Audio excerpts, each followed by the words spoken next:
Cheikh Ousmane Diallo, militant panafricaniste du Sénégal. Les panels anti-France-Afrique, c'est un concept créé par le groupe Code Kama pour discuter des sujets d'enjeux internationaux, mais surtout africains. Raison pour laquelle le mois d'avril passé, on a organisé un panel anti-France-Afrique sur la thématique de l'influence, de la perte d'influence de la France en Afrique. Aujourd'hui, sur la même lignée, on a organisé un panel pour discuter sur la thématique du retrait des bases militaires françaises sur le sol sénégalais et quels sont les enjeux.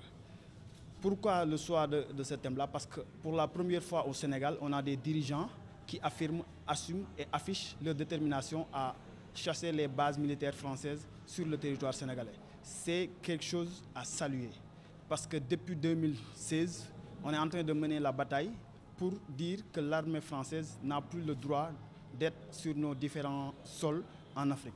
Raison pour laquelle, lorsqu'on a vu les nouvelles autorités prendre cette décision-là, on a salué. Mais saluer la décision ne se limite pas simplement à applaudir et à dire que c'est bon. Ce qui nous lie avec la France militairement, c'est des accords de défense. Les accords de défense sont composés de 3 points.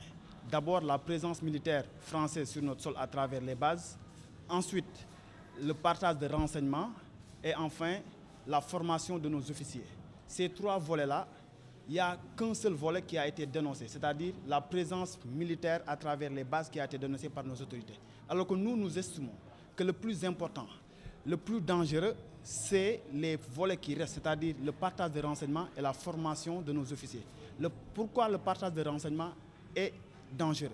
Parce qu'à travers le partage de renseignements, la France peut espionner nos différents États. Parce que nous savons tous, nous n'avons pas les moyens nécessaires pour aller en France et faire du contre-espionnage pour partager avec la France. Donc ce qui prévaut, c'est que la France, sur notre sol, mène des renseignements, mène des campagnes d'espionnage pour soutirer des informations sensibles à nos États, pour venir leur présenter et dire que nous sommes en train de partager des renseignements avec vous.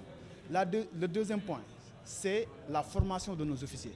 Nous savons tous que la vocation de la présence de la France sur notre sol était d'abord de former nos armées de sorte qu'elles soient indépendantes. Mais 60 ans après, si nos armées ne sont pas capables d'être indépendantes, de se départir de la France, c'est que la France a échoué de sa mission. À partir de ce moment-là, il n'y a pas de nécessité de maintenir ces accords-là.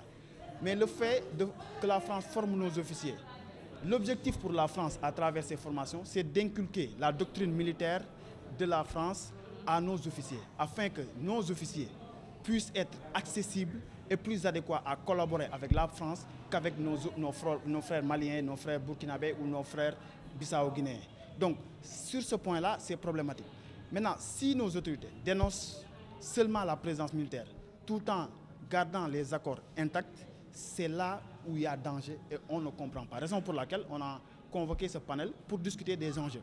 Pourquoi nos autorités ne dénoncent pas l'accord tout simplement? Parce que l'accord stipule que chaque partie, si elle ne veut plus de ces accords-là, il n'a qu'à mettre un préavis de 6 mois pour, après qu'on s'organise, comment ranger ces accords-là. Le Mali l'a fait, ça a réussi. Le Burkina l'a fait, ça a réussi. Le Niger l'a fait. Pourquoi pas le Sénégal? Nous, le Sénégal, nous estimons que la France n'a plus besoin d'être là.